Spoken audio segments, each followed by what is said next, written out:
Chapter 5 दोस्तों के सवाल और तिया की पहचान। ओरियन चिढ़कर बोला, अरे अब बस भी करो, हम सब सिंगल हैं और इसकी वजह है हमारे बिग बॉस। लेकिन अब वो मैरिड हैं और अनरोमांटिक भी, लेकिन हमारी यंग मैडम तो रोमांटिक होंगी, वो तो सेड्यूस कर सकती है ना। ओरियन अश्वत्थ का चीफ बॉडीगार्ड था। सिल्वर कलर के बाल और कानों में छोटे छोटे इयरिंग। ओरियन बहुत गुड लुकिंग लगता था।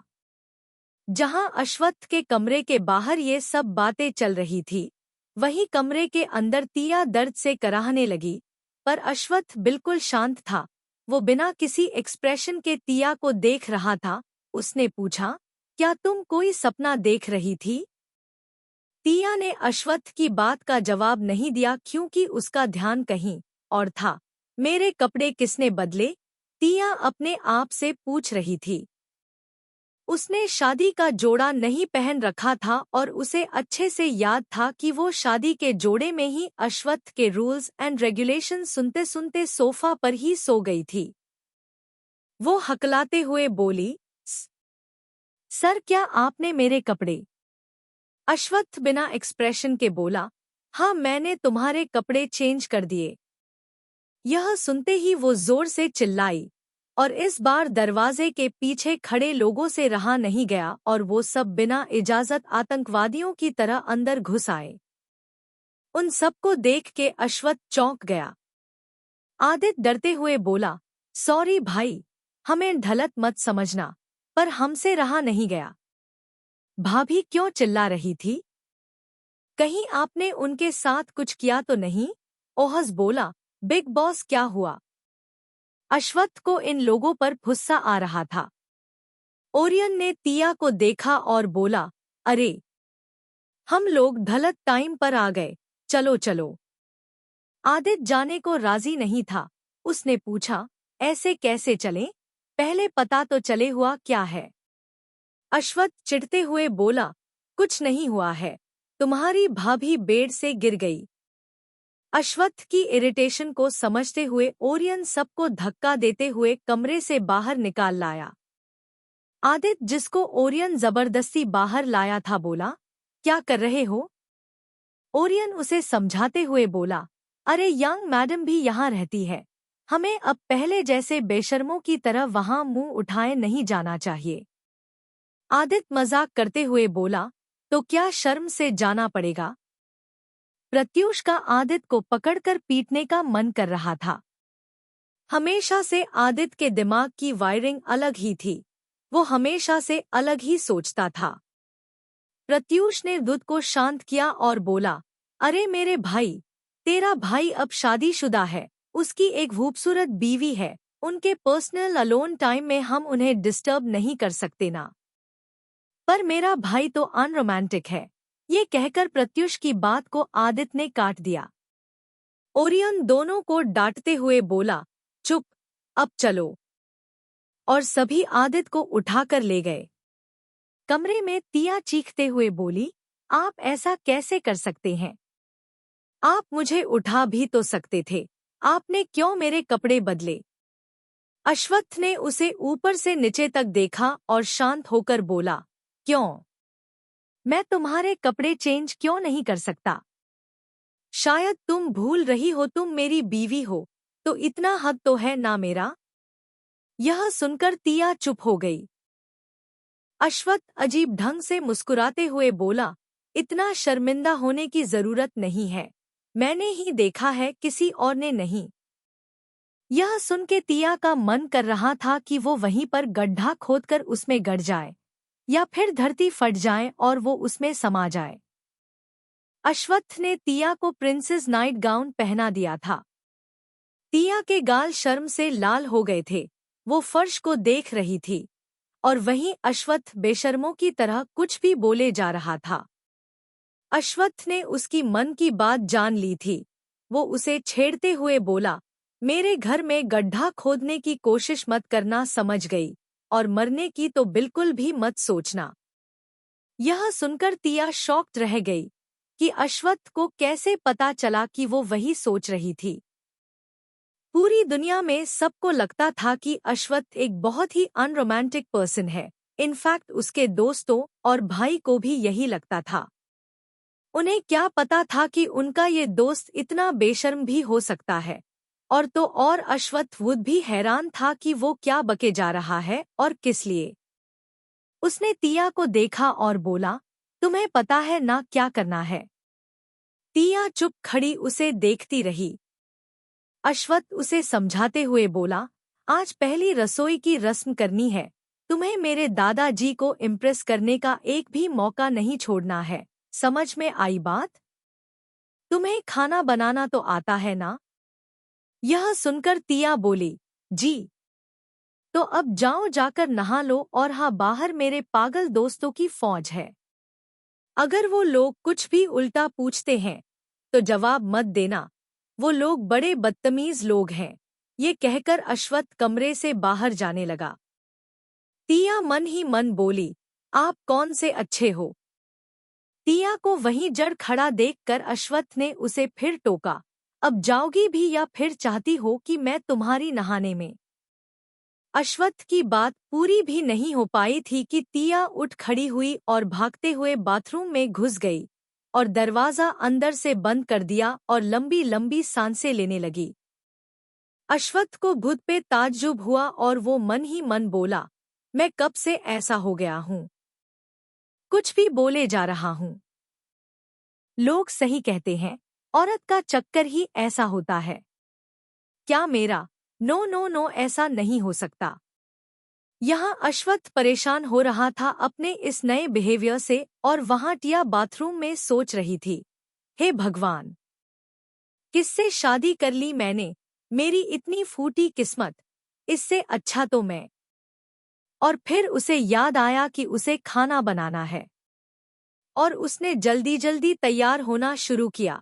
बाथरूम में सब पहले से ही रेडी था। बाथटब में पानी भरा हुआ था, कपड़े वहीं रखे हुए थे, बस अब उसे फटाफट तैयार होना था।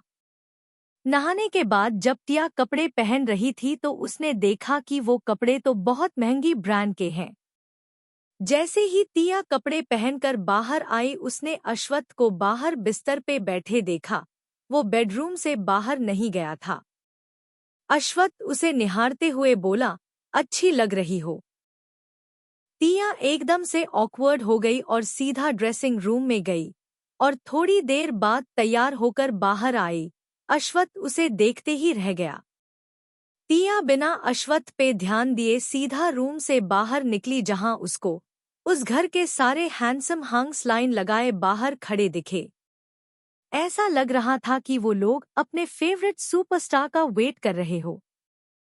टिया को देखकर वो लोग हैरान रह गए और उन्होंने एक साथ उसे गुड मॉर्निंग विश किया।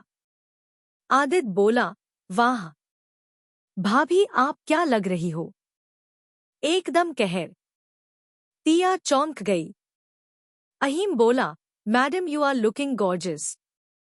टिया समझ नहीं पा रही थी कि वो इस तारीफ के जवाब में क्या कहे। आदित्य अपने कॉलर को ऊपर करते हुए अहीम से बोला, आखिर भाभी किसकी है? अब भाभी आप जल्दी से अपनी रसोई का काम करेंगी। हम सभी प्राणी बहुत भूखे हैं।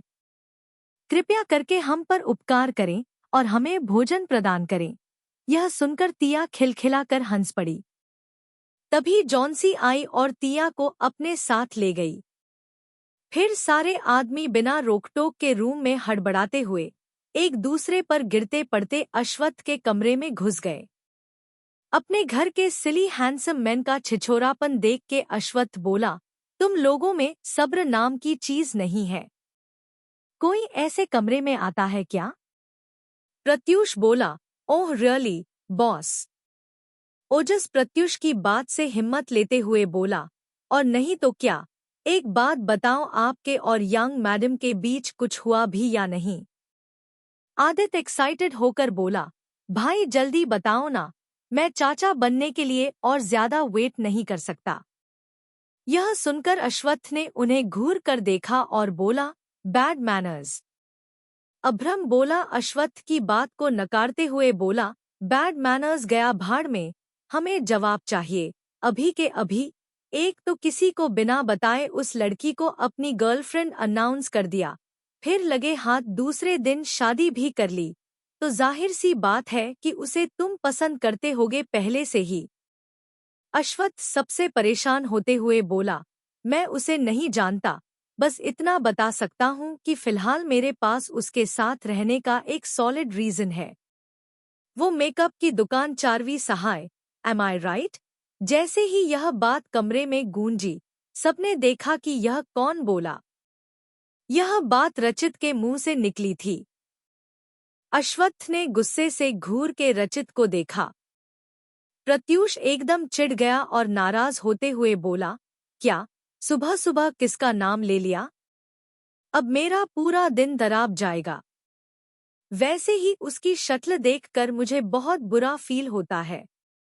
उस चालबाज औरत का जिक्र मत किया करो यार। आदित्य कंफ्यूज्ड था। उसने अश्वत्थ से पूछा, तो क्या चारवी सहाय से पीछा छुड़ाने के बाद आप मेरी इतनी प्यारी और छोटी सी भाभी को छोड़ देंगे? अश्वत्थ ने गुस्से से बोला, ऐसा किसने कहा कि मैं उसे छोड़ने वाला हूँ? मैं किसी का हाथ पकड़ने के बाद कभी नहीं छोड़ता, यह सबको पता है। ओरियन ने अश्वत्थ से पूछा, वैसे आपको नहीं लगता कि यंग मैडम बच्ची जैसी दिखती है? ओरियन की बात को सपोर्ट करते हुए ओजस बोला, हाँ उसकी एज पता कर लेना यार, क्या पता 18 से 19 की निकली तो। वो 23 साल की है, अश्वत्थ ने चिल्ला के कहा। ओरियन बोला, थुस्सा क्यों हो रहे हो? मैं तो बस पूछ रहा था। वो 23 की, तुम 33 के, वाह क्या बात है, इतनी छोटी लड़की। अश्वत्थ इस बात से बिल्कुल ही चिढ़ गया और बोला, क्यों? खुश नहीं हो तुम लोग? तुम लोगों को सिंगल नहीं रहना पड़ेगा। प्रत्यूष हंसते हुए बोला, भाई हम तो तुम्हारे बच्चे देखने के बाद ही शादी करेंगे। अश्वत्थ अपनी इस फौज से परेशान हो चुका था। उसने मन ही मन सोच कि उसने ऐसे कौन से अच्छे काम किए हैं जो उसे ऐसे दबंग बागड़ बिल्ले मिले हैं। रचित फिर अपने शरारती अंदाज में बोला, बताइए न बॉस, और दांत दिखाते हुए हंसने लगे। अश्वत्थ उसे डांटते हुए बोला, बत्तीसी दिखाना बंद करो, वो अभी बहुत छोटी है और अभी तक उसका ग्रेजुएशन भी कंप्लीट नहीं हुआ है। इस समय ये सारी बातें करना सही नहीं है। अहीम को अश्वत्थ की बात समझ आई और वो बोला, बात तो सही है पर यंग मैडम का नाम क्या है? इस सवाल के जवाब के लिए सब अश्वत्थ को देखने लगे। यह सुनकर अश्वत्थ ने एक फाइल दी जिसमें तिया के बारे में सारी इन्फॉर्मेशन थी। अहीम ने फाइल खोली और उसे पढ़ने लगा, तिया आनंद अग्रवाल। ओजस ने पूछा, और आगे? और इससे पहले कि अहीम आगे पढ़े ओजस ने उससे फाइल ले ली और भूत पढ़ने लगा। नाम, तिया आनंद अग्रवाल। पिता, हृदय अग्रवाल। मांग, उज्जवल आनंद। क्या? अहीम जोर से चिल्लाया और उसने हैरान होते हुए पूछा, माँ का नाम उज्जवल आनंद? ओ माय गॉड, उज्जवल आनंद। यह सुनकर ओरियन बोला, उज्जवल आनंद? ओ नो, मतलब यंग मैडम फेमस आर्टिस्ट उज्जवल आनंद की बेटी है। पता है, मेरे डैड उनके बहुत बड़े फैन थे। वो जो भी पेंटिंग बनाती थी ना, ऐसा लगता था कि वो अभी जी उठेगा। मेरे डैड तो उनकी हर पेंटिंग खरीदते थे, पर बहुत सालों पहले जब वो वर्ल्ड फेमस आर्टिस्ट बनने ही वाली थी तब अचानक वो गायब हो गई।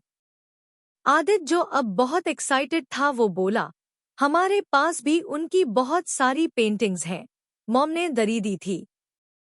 सबकी बात को ध्यान से सुनता हुआ अश्वत्थ बोला, उज्जवल आनंद अब इस दुनिया में नहीं है। यह सुनकर सब शॉक्ड रह गए। अहीम फाइल को आगे पढ़ता रहा और हैरान होते हुए बोला, यंग मैडम की सौतेली माँ और सौतेली बहन भी है। ये क्या चक्कर है? और यह हृदय अग्रवाल तो बड़ा कमीना निकला, शादीशुदा होते हुए भी मिस आनंद के साथ चक्कर चलाया। बेचारी ने अपना करियर छोड़ दिया उनके लिए। Oh my God! प्यार लोगों से क्या क्या करवाता है। और एक और बहुत धांस बात, यंग मैडम उनकी नाजायज औलाद है। क्या है सच तिया की माँ का? क्यों छोड़ दिया उसने अपनी फूल जैसी बेटी को हृदय के पास? और यह सारी जानकारी आखिर क्यों इकट्ठी कर रहा है अश्वत्थ? और चाहता क्या है अश्वत्थ तिया से?